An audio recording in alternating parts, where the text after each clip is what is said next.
Good evening, everyone. Welcome to yet another Saving Elephants live stream. We've got a special one for you this evening.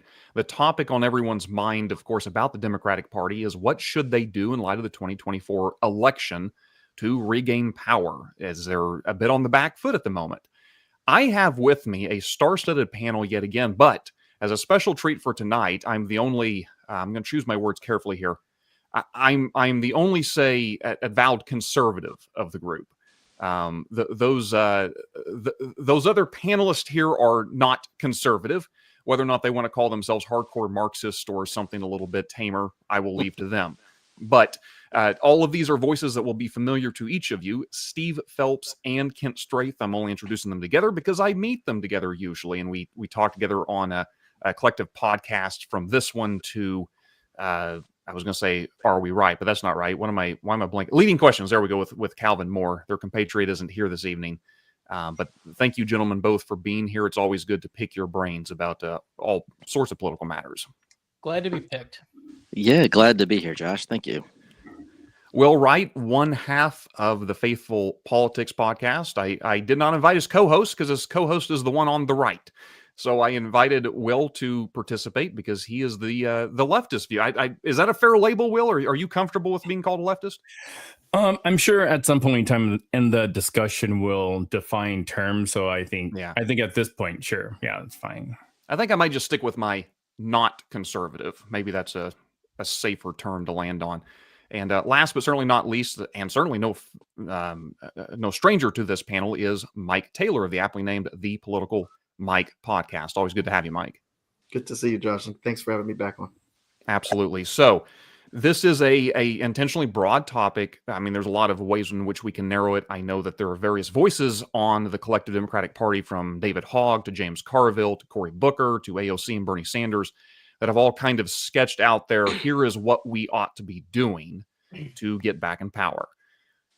Are there, at a broad level, and I'll give each of you an individual, obviously, to dive into this deeper, but are there individuals on the left or the Democratic Party today that you can look to and say, this is the guy or gal who has the answer, this is the direction we ought to be going?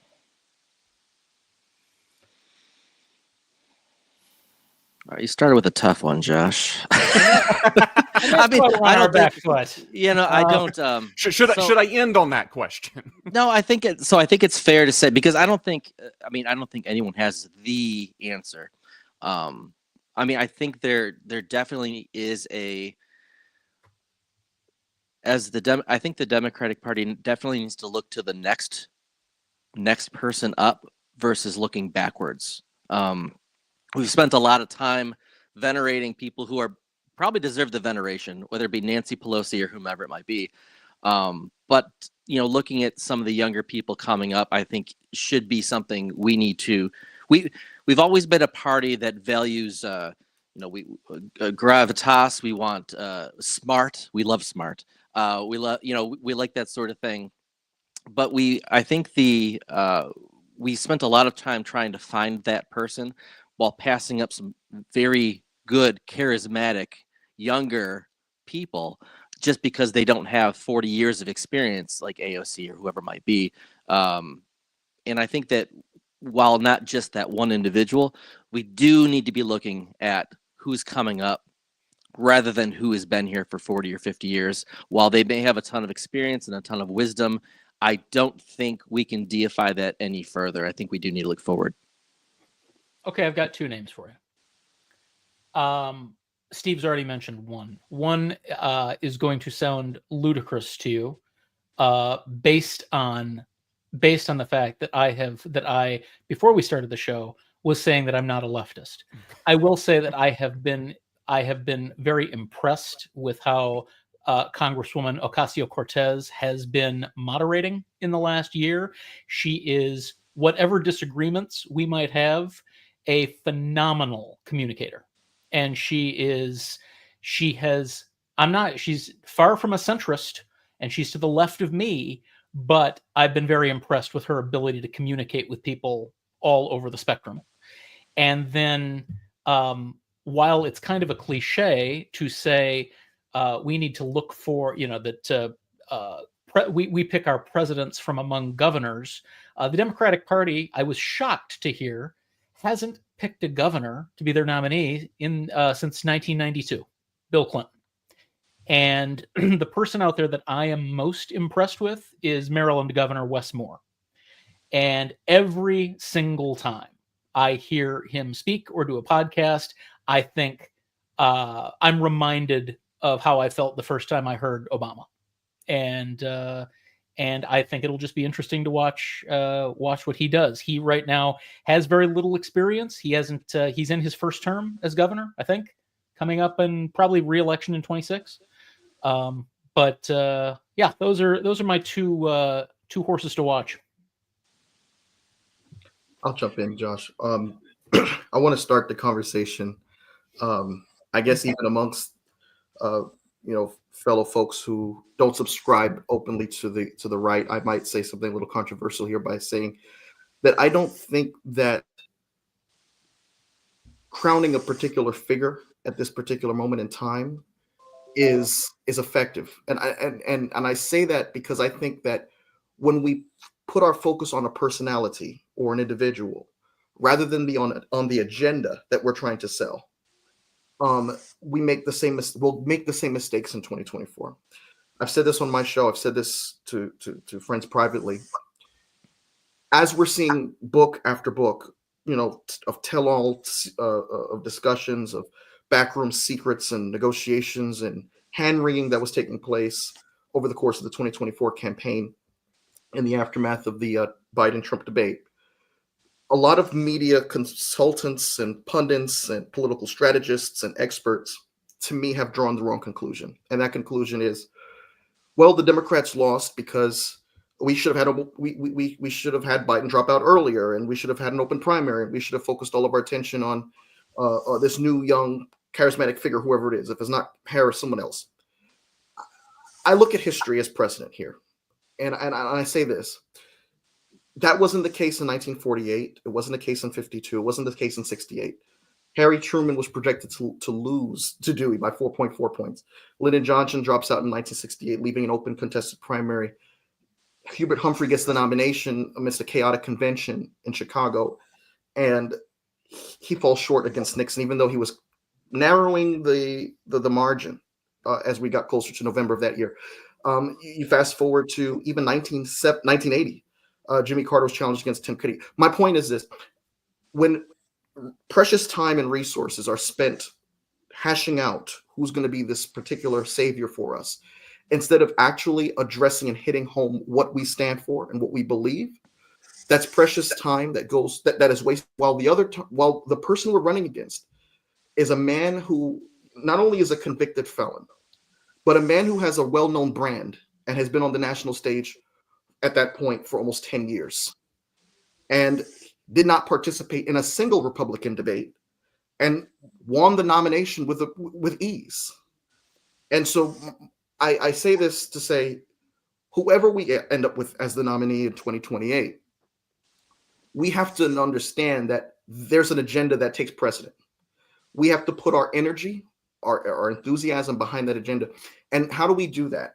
Well, we do it by building momentum now, not waiting until September of 2026 to start doing these big star-studded rallies. No, we start now. We start reminding people that we're getting wins. In Louisiana, for instance, there was an amendment election a few weeks back, and each of the amendments proposed were rejected because of an increase of Black voter turnout. That's a win. In North Carolina, 65,000 votes were in question, not because they had the wrong signature, not because of any technicality, but simply because the Republicans refused to concede that election, a judgeship with Allison Griggs. We finally got Allison Griggs confirmed in the Supreme Court. She won a legitimate election. Everything was fine. These are some wins that could wind in our sails as we go into two crucial governor's races this year in New Jersey and in Virginia. And as we look to the 2026 midterms, we need, too often we cede the messaging to the conservative side. And when they get the opportunity, they portray the Democratic Party as this wild leftist party. And I would argue that in this moment in time in history, the Democratic Party is the conservative party. We are the party that's for not abolishing portions of the Constitution. We are the party for holding accountable those who were involved in the January 6th insurrection. We are the party that actually respects the rule of law and is not attacking the legitimacy and autonomy of federal judicial systems. We are the party that wants to abide by the norms that Americans rejected when they put Donald Trump in there in the first place in 2016. And so, I think, people have all their conclusions about, oh, it was the transgender ad and they should have responded to that. They should have. But I think at the core of this is something deeper. And, if I was forced in a corner to put out a particular figure that I think is resonating, I think it's Congresswoman Jasmine Crockett. I think the fact that she is sitting in these committee hearings and forcing Republicans in their testimony under oath to acknowledge not just the hypocrisy, but the disparate impact that their policies have on particular communities, and also the fact that their economic record. We've heard so much about how the Trump economy was so great and how he's so superior to the economy. And she forces people, Republicans, Republican state officials and federal officials to acknowledge that the Republican agenda under Trump pales in comparison to the Democratic agenda. Donald Trump inherited an economy on the rebound, the strongest economy out of all the industrialized nations, out of all the G7 countries. We were seeing consumer confidence on the increase. The S&P 500 and the Dow were doing well. The Federal Reserve under Jerome Powell, who in no way is a leftist or a liberal, showed signs that were positive. I had a Republican argue, well, consumer confidence, housing confidence is going up under Trump. That's nothing new. The New York Times reported on October 28th, 2024, my birthday, that consumer confidence that pertains to renting and home ownership was finally matching up with the cost of living. That was October, before the election.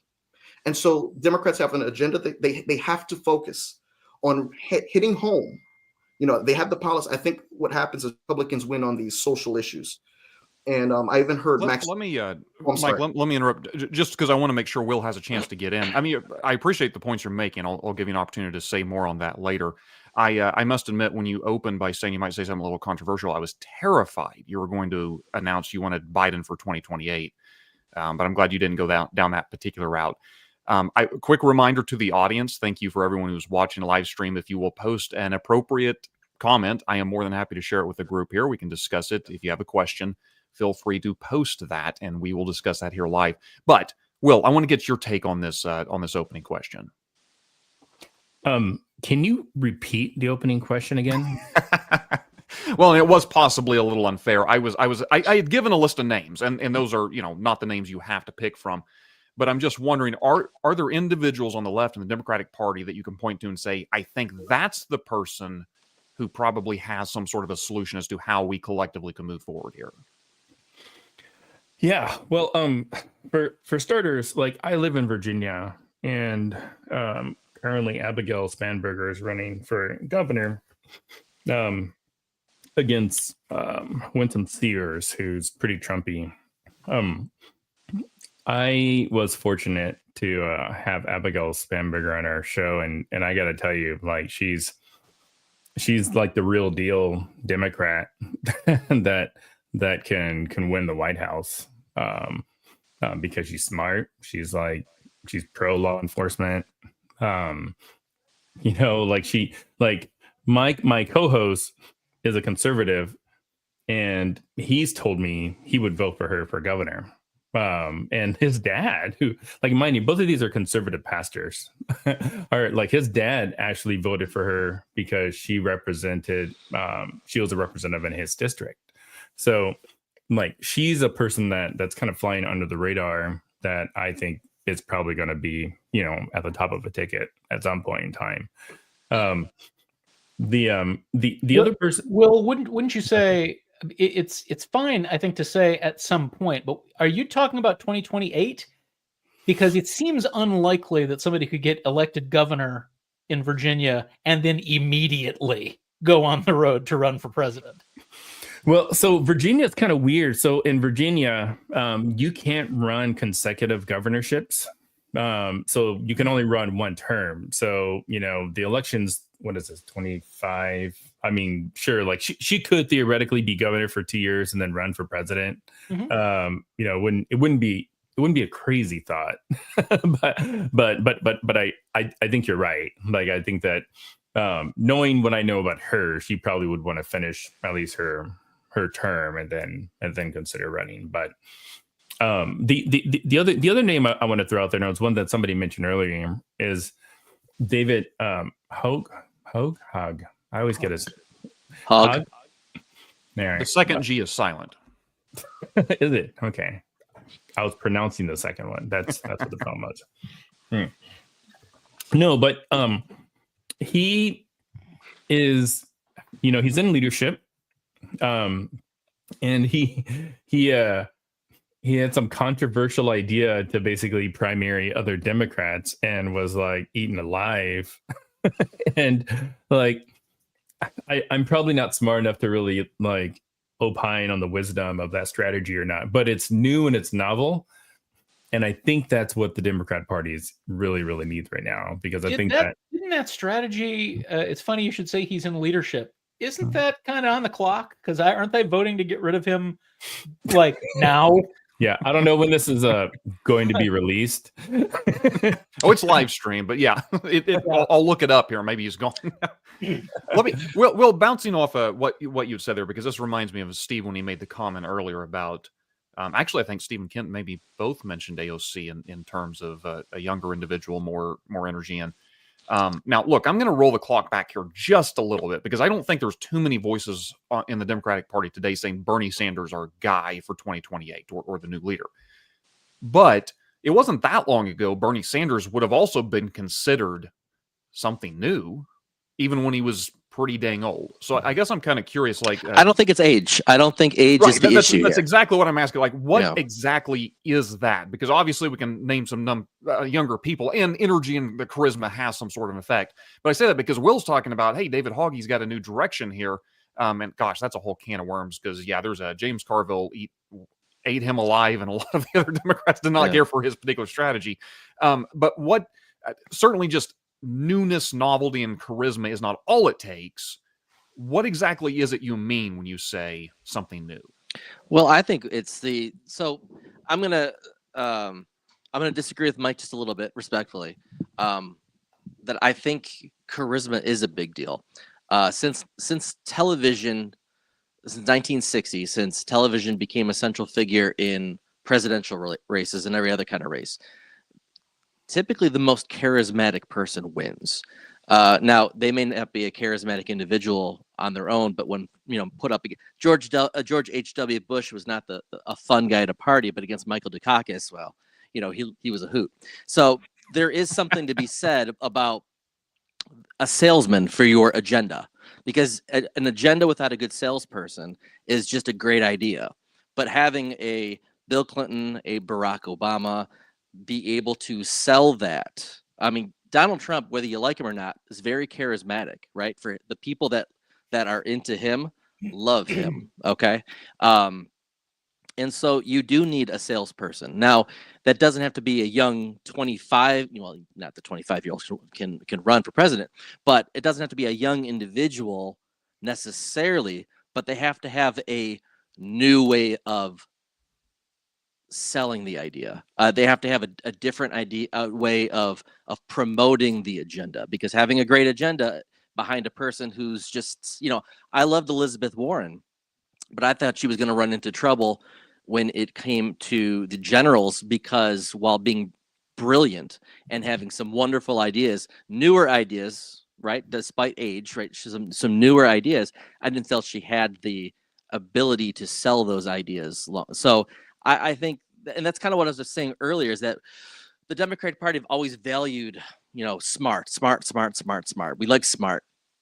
And occasionally you get this intersection of smart and charismatic and Barack Obama, I feel, is like just a moment in time that we grabbed, a star out of the sky. Bill Clinton had a couple of those things, right? He was also smart, also charismatic. Some other personality issues aside, but I think it's really not about that age. It's really about a new way of packaging these ideas, because I think the one thing I don't want the Democratic Party to do is panic and throw out all those ideas they had, saying, oh, we were too woke. We talked about DEI too much. We talked about trans too much and LGBTQ rights too much. No, I don't think so. I think that's where we want to be. But it's the way we're doing it that I think we did not do a good job of selling it to people who were not someone who wasn't white, who wasn't trans, who wasn't I think the Democratic Party did a really bad sales job of telling people, I know you don't fit into one of these categories, but here's why it's important, okay, to us generally, and how it can be important to you. So we need a voice, and it doesn't have to be any of the people that we've even talked about. I am on Mike's side here about, I don't think we should crown one person. It doesn't matter which person it is, but the person is, I think, important, especially maybe not on local races, but when we're talking about high media, expensive, big time national campaigns, charisma is important. More important than experience, more important than smart, I think, really, because again, if you can't sell the idea doesn't, it just kind of sits out there and dies. You got to have someone who's be able to sell it. I think it's also worth noting, I think, something that playing off something Steve just said. I was listening to a different podcast. Forgive me, Josh. There are different podcasts. A different podcast. There are three. I was listening to a different podcast this morning. Joe Rogan, right? It was not Joe Rogan. It was JD Vance. No, I was different show this morning, which brought up one issue that the Democrats face, is that the people who volunteer for their campaigns and provide the DNA for their campaigns are, and this is going to sound like a joke, but it is not, are vastly, overwhelmingly Gen Z women and gay men. And because those people are staffing the campaigns, I mean, to the exclusion of nearly everybody else, and Gen Z women and gay men are so vastly more liberal than the median voter, it tends to keep Democratic politicians out of the mainstream. They have a hard time knowing how to talk to the people that they need to win. I want to jump in a little bit. I agree with elements of what Steve said and what Kent said. I don't want to say that charisma is totally irrelevant. I know that we're in a television age, a social media age, a digital age. My point is that the media can make it a distraction, and Democrats can play into that.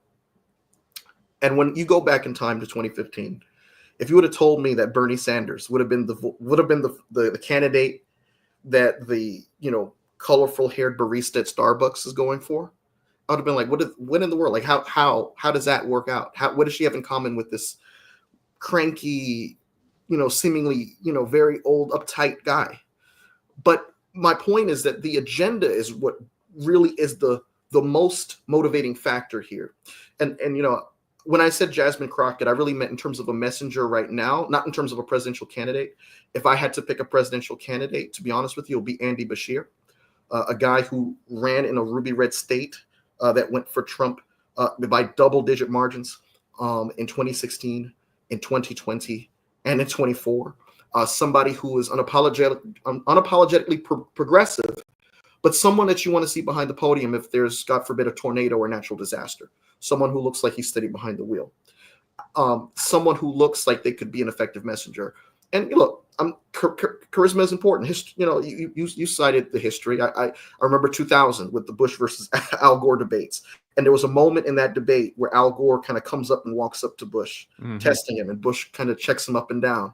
And at that moment, a lot of undecided voters thought, this is somebody I could actually get along with. This is somebody that doesn't take anything.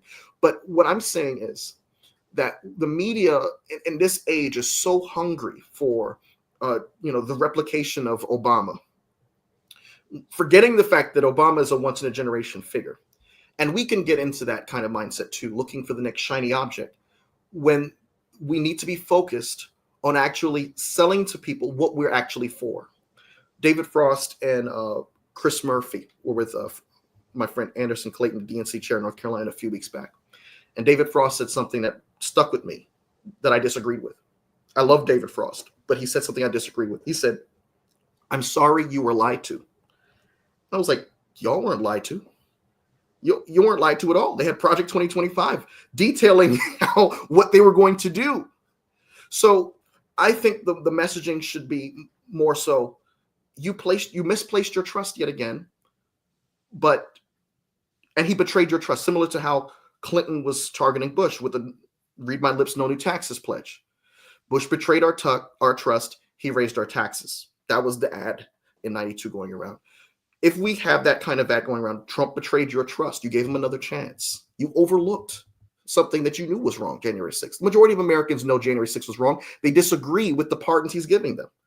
They know that that was atrocious. They know that the Confederate flag was not even flown in the Capitol during the Civil War. They know that this is ridiculous. But they bought into the notion, the false misinformation. They bought into the lie that he was superior on the economy. And the job of Democrats right now is to remind people of where their pain is coming from. And whoever that person is, whether it's someone who you can have a beer with or not, they need to be the one to sell that message, and Democrats need to get in line. And another thing is, I think Democrats make perfect the enemy of the good too much. I've had countless debates with friends of mine, about Gaza, about this, about that. I said, listen, at the end of the day, Jill Stein is not going to be in the White House. You have a choice here.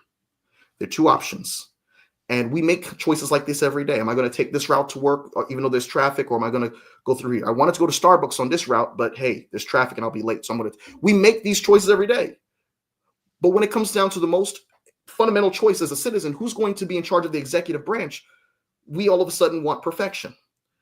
And look, I get it. Sometimes you don't feel, moved by either of the candidate, but you vote for the one that's most closely in alignment with your interests. And for those who decided to vote undecided in Michigan, for those who decided to protest and heckle Harris and not put that energy in the ballot box, well, I would argue that you co-signed on the leveling of Gaza to the ground right now, because you had a clear choice. You had a warmonger. You had someone who was actually sending the Secretary of State and other representatives of the State Department to prioritize making sure that indiscriminate bombing was not taking place, and you chose to co-sign with the warmonger. The first foreign minister representative to call Trump on election night was Netanyahu. That's not by mistake. And so my argument is that while we are looking for that person, while we're looking for the message, because a lot of people are talking about we need to change our messaging, we need to remind people of where their economic pain is going through. It's unnecessary. You didn't have to go through this tariff war. 60% of our produce comes from Mexico. Why did we do something? Like, why did we enter into a tariff war against them and then take it back? What's going on? We need to put that in people's heads now, because when we don't fill in these gaps, Fox News will, Newsmax will, and they're going to tell people more than by 2026, when we're thinking it should be a blue wave, we should have a breeze winning this election. We'll be surprised by how many people that we could have reached right now in the spring of 2025 bought into more lies yet again.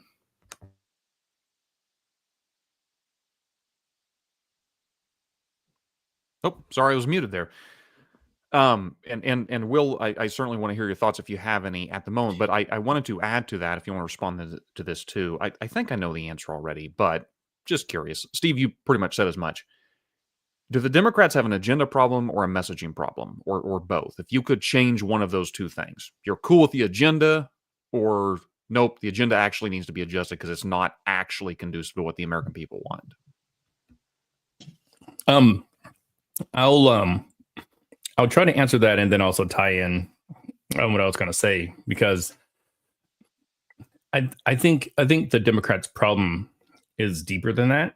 I don't think the Democrats know who their audience is, and how to like for me, the Democrat Party has always been just a entire game of herding cats, because you've got so many, it's a big tent, right? And you got people that, you got Democrats that like guns, Democrats that hate guns. You've got pro LGBT, you've got pro life, you got pro choice. It's a huge tent, and navigating all of those interests is difficult, and I don't know how to do it. But I think that the Democrat Party has tried to be the progressive party for a reason, to try to seek out, hey, who are the least of these, and are they can they become a loyal voting bloc, that we can start fighting issues for? Let me. I'm sorry. Go on. Go ahead. Let me offer the best evidence that I've got in the moment that the Democratic Party has a messaging problem. Is that two of the people in this conversation of five have consistently referred to them as the Democrat Party, which used to be a slur. It used to be a thing that Republicans would say to get under our skin. But it's become so ubiquitous, people don't even know the name of the party. People think it's the Democrat Party.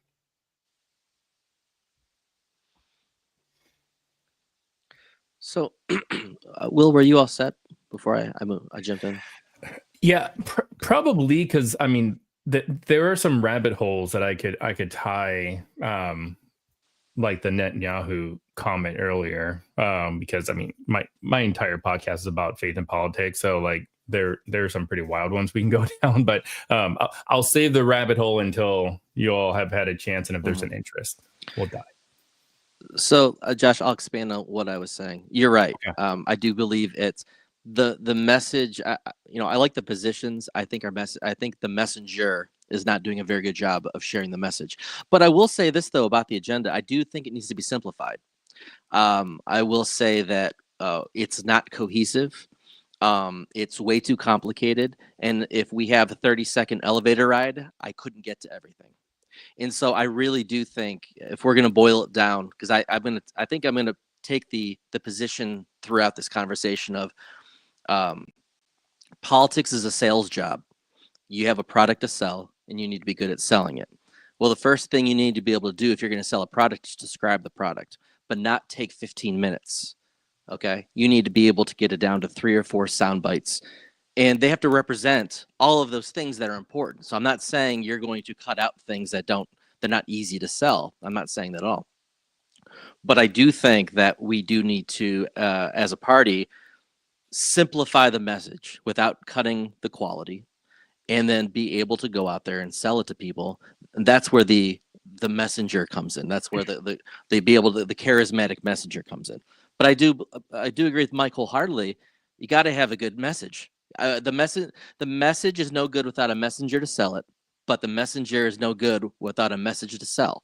And so I do think that we need to simplify this down, not sacrifice any of it, but definitely be able to describe it to people. And then the one thing you can count on with humans is that we're typically very selfish. Okay.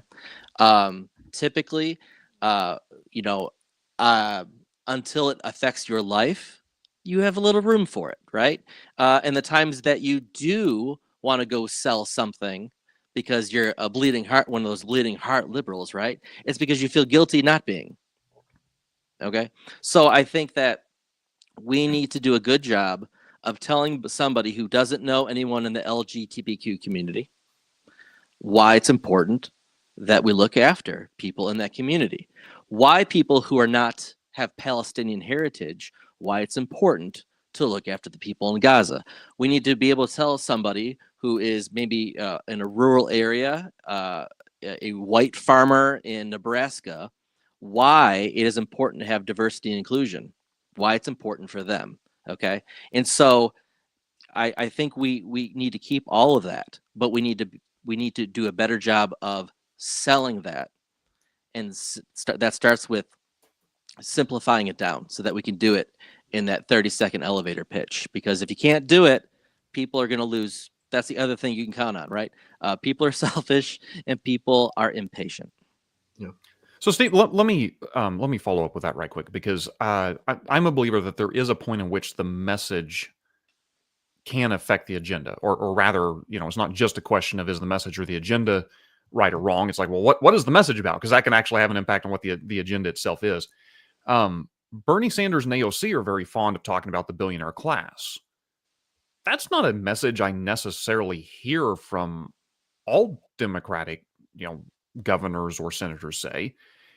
And I know this is the age-old question within a party, because there are divisivenesses within the party that you have to work through before you can kind of, form around. Heck, Saving Elephants is well aware that there's a divisiveness within the Republican Party. That's nothing new. But is that a matter of, like, how do you distinguish between, okay, here's the messenger, but they're not presenting the agenda? Like, you could have a really good salesperson, but they're not in alignment with what presumably you would see as democratic values. I think, first of all, we've got to start from the perspective of we're not in 2008 anymore. We are in literally a system where one of the parties openly embraces a man who called for the doing away with parts of the Constitution.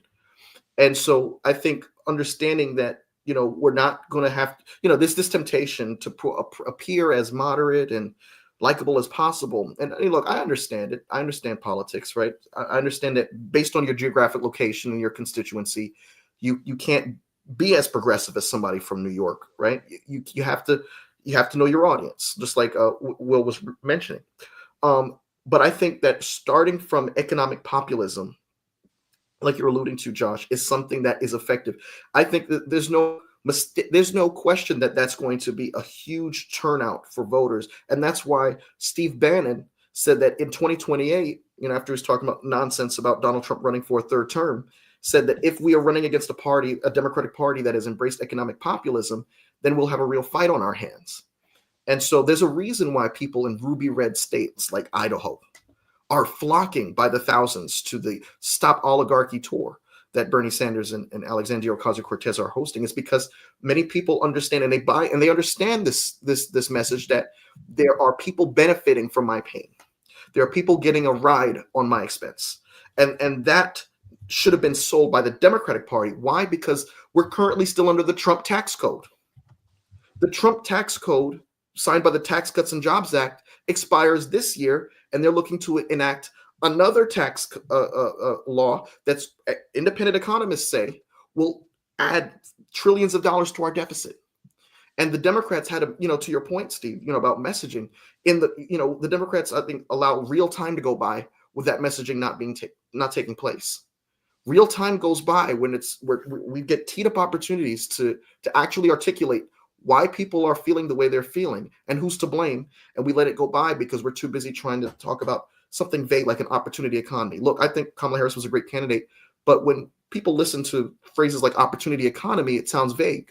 What about a price reduction plan? That sounds more, like it'll resonate with people, so something like that, that's more tangible, impactful, and meaningful rather than vague, is important. Another thing, Will mention who's our audience. I think African Americans, the Democratic Party, African Americans are our audience. And the fact that we saw a dip in turnout in key swing states, to me, tells me that the most loyal constituency we have, we're struggling with right now. You look at Georgia, and you look at the 2020 election turnout rates, did not match population growth. But, you look at how in 2024, compared to 20 and 22, there was a significant drop. You look at, for instance, you look at Michigan, same story. You look at Pennsylvania, same story. And so if I'm the DNC chair, if I'm Ken Martin, I want to, if it was me, I would say, show me the precincts in Detroit, show me the precincts in Erie County, Pennsylvania, in Philadelphia. Show me the precincts in areas that we were doing well in just a few short elections ago. And I want to go in those places and I want to sell them that message you were alluding to, Josh, about economic populism, about how the Trump tax cuts are not working for them, about how Democrats actually were the most pro-Black administration since Lyndon Johnson, the only administration to establish an environmental justice center to root out environmental racism. We hired record numbers of federal judges, many of whom were Black women and Black men. When Congress did not act on the George Floyd Justice Policing Act, I hear Democrats saying, oh, Biden did nothing. That's a lie. He signed an executive order that required federal officers to have body cameras, among other provisions. He uses executive authority to act when Congress would not. And so those are the things that are left unsaid. And because of that, people think that Democrats are not turning out for them. I hear all the time, Democrats are taking my vote for granted. Well, how can they say that when we actually have the most progressive record in the modern era of any other administration under President Biden? That made no sense to me.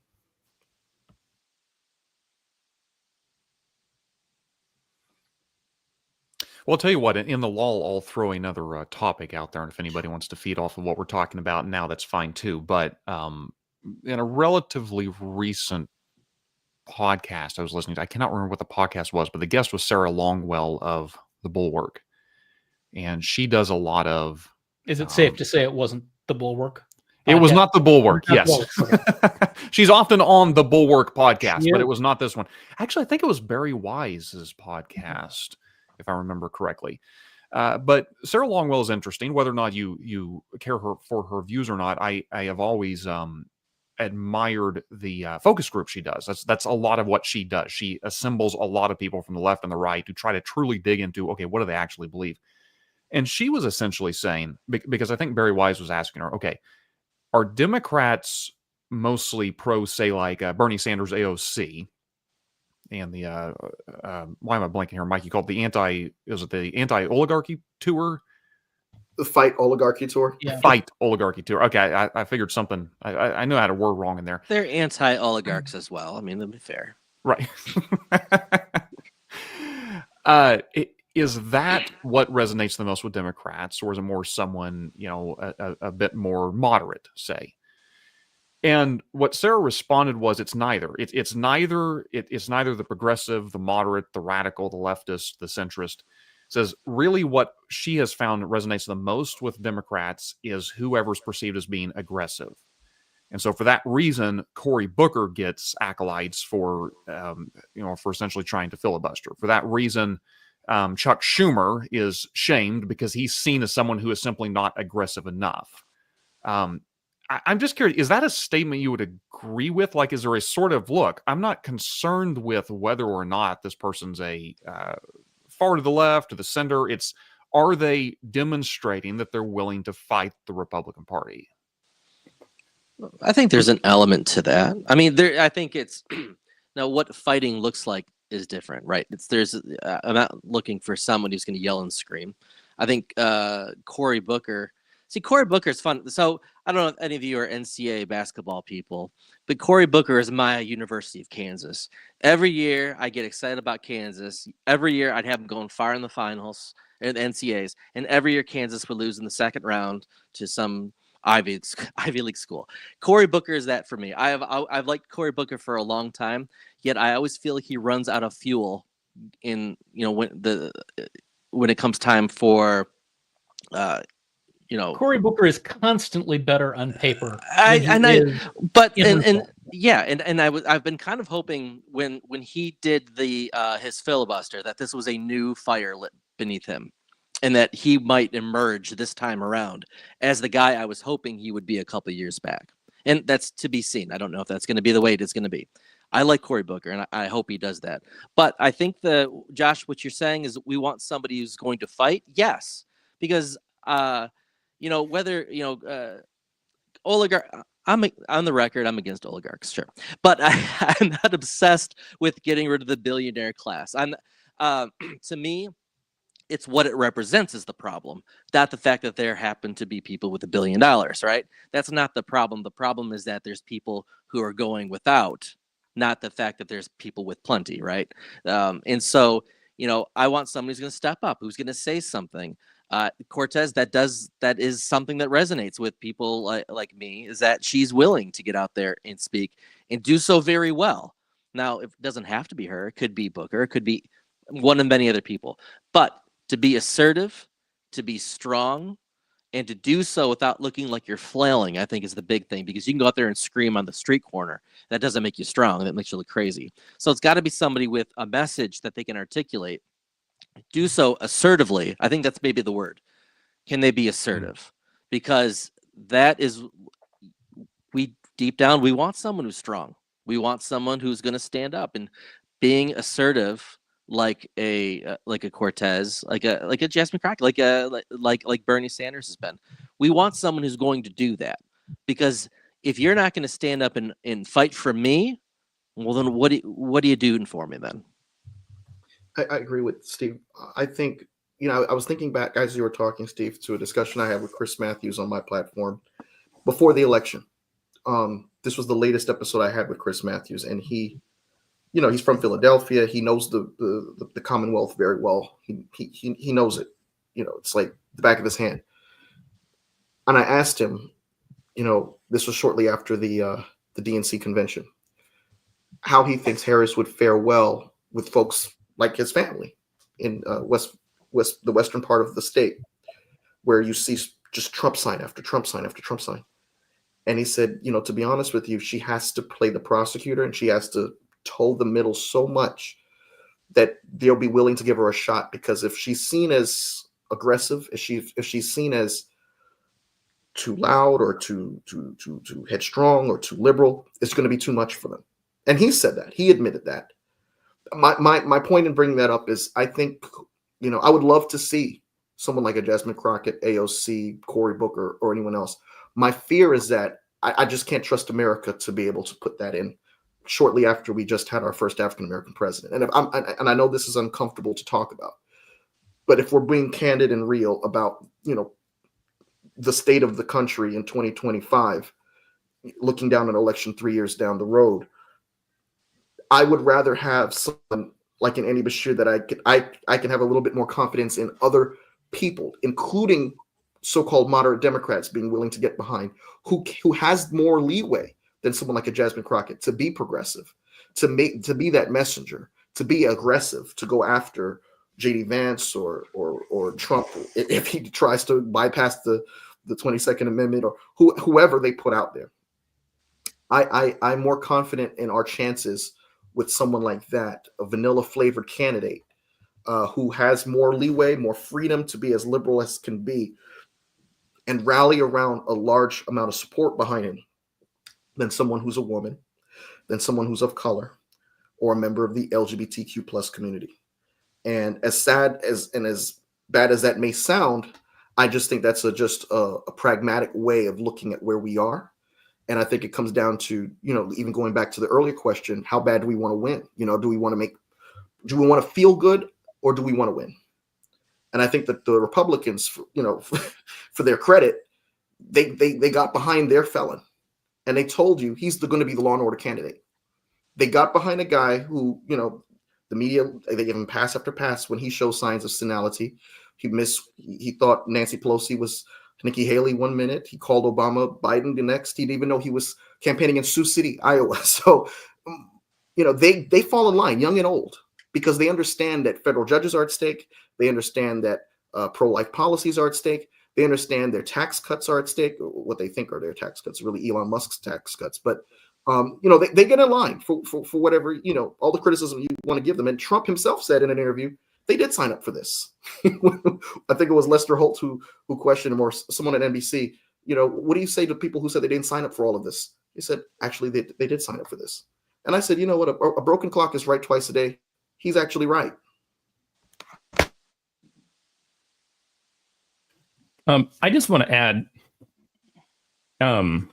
or provide my strongest argument for why I think the Democrat Party will continue to lose elections if they don't figure out like who their audience is. And if you are a Democratic strategist watching, listening, like there is a broad swath of disaffected churchgoers that are both Democrat and Republicans, that they made a very feeble attempt at the end of the general with evangelicals for Harris, and they missed a golden opportunity. And I'll tell you why, because again, I don't know if I've said this, like our podcast's all about faith politics, right? So like I tend to focus on the politics, my co-host focus on the theology part.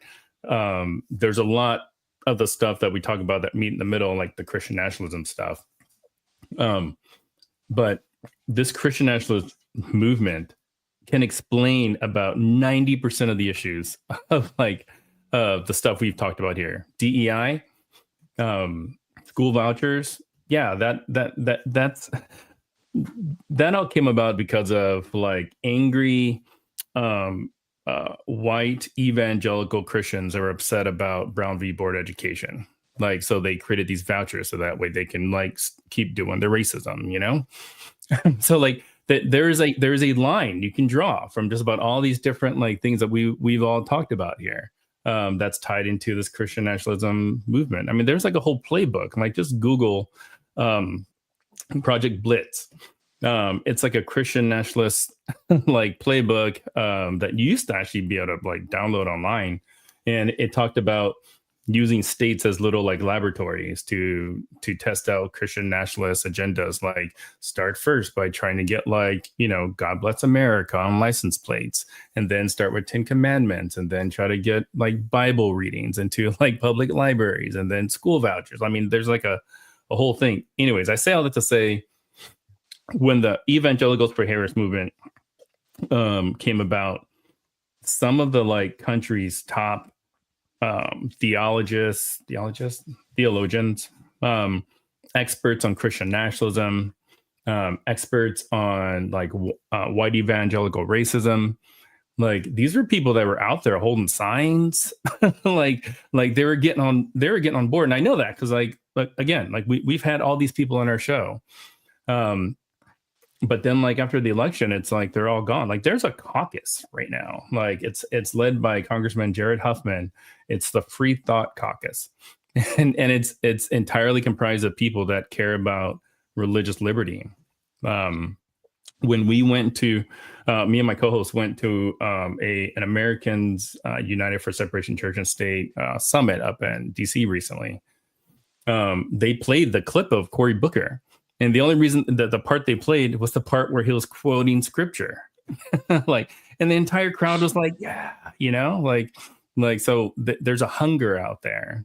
And I don't think that the Democrat Party has tapped into it, because if you look at any of the polling data or any of the survey data, like from PRI or Barna, the religious survey stuff, white evangelical Christians like are a dedicated voting bloc that are guaranteed to vote basically for Trump. And you need to actually kind of start to deconstruct some of that group. And the only way you're going to do that is understanding kind of like the institutions that have been building to create this group and mold them the way that they want them. Yeah, sorry if I need to take off my tinfoil hat or anything like that. You know, I think the Honestly, Democratic Party should along be theologists. It shouldn't be theologians. The word should be it should be a biologist, right? Biologist, endocrinologist, theologist. That's what it should be. You were right. I think the Democratic Party ceded the faith element a long time ago, and I think they should have been fighting to get it back. Every election, it seems like the Democratic Party just kind of give that part up. Values, morality, whatever code words you want to use. Democratic Party gave that up a long time ago, and they ceded it, and there was no reason to do so, because there are a lot of, now there's not just one faith that we're talking about, right? But there are, you know, multiple faiths represented in the Democratic Party, very faithful people, a lot of Christians actually in the Democratic Party, right? Among others. There's a lot of, you know, there's evangelical perhaps that is mostly conservative, but there's a lot of other groups out there who call themselves Christian. They're different denominations who are very much more liberal minded, whether it be social justice, you know, that far, or maybe it stops short of that. Either way, that is something, Will, I am 100% agree with you there. I think that's something that Democratic Party have done a terrible job of tapping into. I went so far as to write back in 2010, I think it was, the Democratic chair in Michigan. I wrote a long letter about the fact that we are missing out by not speaking on faith. We have a lot of faithful people. You know what? At a Democratic convention in Detroit, we start with prayer. We have multiple pastors praying, bishops praying. We do all of the things that you see other places, but that never gets talked about. Okay, Cobo Hall would be filled with 10,000 people praying at a Democratic convention. It is like you never hear about that. That's because Democrats don't like to put their faith on other people. They have faith, but they're basically, the idea is, I'm not going to tell you what to believe. But over here in Detroit, we're all praying. And so I think we've done a terrible job of just giving that up immediately and not tapping into it just a little bit, just saying, hey, you know what, you're a person of faith. You don't like the fact that we have too many people in this country who are living in poverty.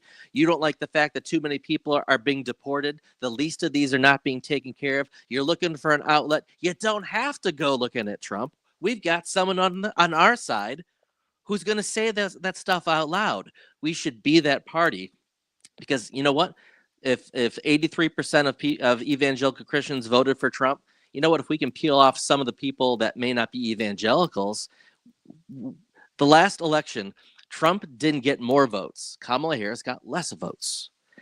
We got votes out there. We're not going to get them. We need to go get them. So this whole thing about, I don't want to hear about the Democratic Party having to throw everything out, because it's not that we believe in something that people don't believe in. We're doing a crappy job of selling it, though. So, Steve, I on that note, and I'm speaking, of course, as someone who is not a Democrat, someone who actively does not want the Democratic Party or agenda to have its sway in the United States.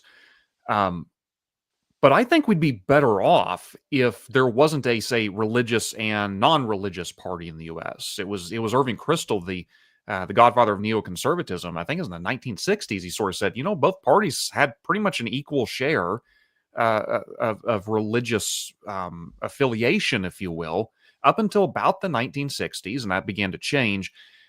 And that's not healthy for the church, and it's not healthy for our politics. I think we would all be better off if it did not matter what your religion was, would somehow indicate which party you were aligned with. And let me, since we're getting close to the end of the hour, and I want all of you gentlemen to have a chance to speak here, but one of the things I wanted to ask you is I want you to set my mind at ease. Of course, you're certainly welcome to do quite the opposite and make me fearful of the future. But I'll go off something you said, Steve, I think the last time you were on this panel, I agree with. We don't agree on a lot of things politically, but I think as a framework, we agree on quite a lot of things, one of which is I want a healthy, vibrant, progressive movement in the United States because I think that makes a healthy, vibrant, conservative movement and vice versa. I don't think it's optional that one of these two movements is just going to disappear. And so we're left with, okay, are they going to be unhealthy, not acting in good faith, behaving in ways that's not conducive to good government? Or are we going to be genuinely people trying to do what's best for the country who just happen to have disagreements, and our disagreements are going to sharpen our arguments as we're engaging with one another? I opt for that. Is there a risk, and I want to be careful how I ask this, but I think you gentlemen will know what I'm getting at here. What you are going through in the Democratic Party looks not that dissimilar from what the Republican Party went through under the losses of McCain and Romney in the Obama years. Is there a danger you're going to get your own Donald Trump? Is there a danger you are going to embrace these very things that you recognize as authoritarian excesses on the right? Is that something that concerns you? Why should I or should I not be concerned about that? I think in the case of Trump, are the Democrats at risk of embracing somebody who only asks one question, and that question is, are you tired of losing? And if the answer is yes, follow me. Sure, I think there's always that danger. Donald Trump, in particular, didn't just happen in 2015. I mean, we knew who this guy was in 1985, and we knew who this guy was in 2000 and 2004 because he was made a reality TV star. He is a particularly notably noxious, shameless, amoral person that I don't know on either side of the aisle. I don't think you can find anybody else. Literally, I don't think you can find anybody else who is remotely of that character who's not already notably and specifically on his team. And who's electable. There aren't that many people with there aren't that many people with personalities that depraved who are lurking in the shadows. We already know who they are. And so are we at risk of embracing a celebrity like, and I'm not even saying this would necessarily be a bad thing. Are we at risk of embracing a celebrity should a Mark Cuban or a George Clooney step up and say, I want to be president? Sure. But it's probably fair to interject. The bench of celebrities on the left is a lot deeper than the celebrities on the right. Yes. But I think, Josh, as the self-described conservative here, I think you would probably agree that if Mark Cuban or George Clooney were president, the party would not be as embarrassed as the conservative Republican, as the conservative Republicans who are, holding out for decency are embarrassed with the way things are right now. Josh, I think if you want to fear anyone, if the Republican Party wants to fear anything, it's not that we're going to get an obnoxious oligarch who caters to Vladimir Putin. It's going to be, if this lasts too long. If you remember my election night, where I think I said something along the lines of, in a tough moment, you know what? Democrats have to start doing what the Republicans have been doing, even if it's not nice, right? And I think I pulled back from that after that because I just can't. My conscience doesn't do it. But I think if there's anything to fear, it's that you're going to get Mark Cuban, whether they're famous or not. You're going to get people who are going to say, you know what? We need to do what we need to do. If that's more judges on the Supreme Court, if that's even more executive orders, is that it's all the stuff that we don't really like times 100. And I think you run into that possibility if the Democrats get kicked for too long in that same way. If we get executive order to death, okay? If we get if we get the situation where a Supreme Court judge isn't voted on in the last 10 months of somebody's term, that it's that sort of thing that will make Democrats say, you know what, I'm tired of losing. And you could call upon Machiavelli if you like, okay? I won't sleep at night so you can. And I think that, and is that scary for me? A little bit. But we're gonna win. It's like, so, and I'm not afraid we're gonna sell out the country, okay? To whether it be a terrorist organization, to whether it be an oligarch, whatever it might be. I think the reason I'm overall not on board with packing the court is because I guess the next guy can pack the court some more. Yeah. The next person can EO more. The next person can do all that stuff. And where's the end? I got to think that's probably at the end of the day why I wouldn't actually. It's fairly pragmatic why I wouldn't favor that, even if I'm winning today, because it's just going to get uglier and uglier, and there's going to be no end to it. So that, Josh, I think that's the worst thing you have to fear. It's not an oligarch loving, throwing people out of the country thing. It's going to be someone who's willing to do what needs to be done when it's ugly, and that's not comfortable for anyone. Well, I appreciate you giving me a substitute terror there to focus on. But, Mike, I'm going to let you get the last word in, and then we'll close for the evening. Well, thanks, Josh. I think, to answer your question bluntly, I don't think Democrats are at risk of having their own Donald Trump. And here's why. When I look at recent history, I remember 2017 when there were allegations made against Al Franken. Now, the allegations were from 2006. A fellow comedian was doing a stand-up comedy act with Al Franken, and she said things got out of hand. And there was enough room for the Democrats to say, well, I want to hear both sides.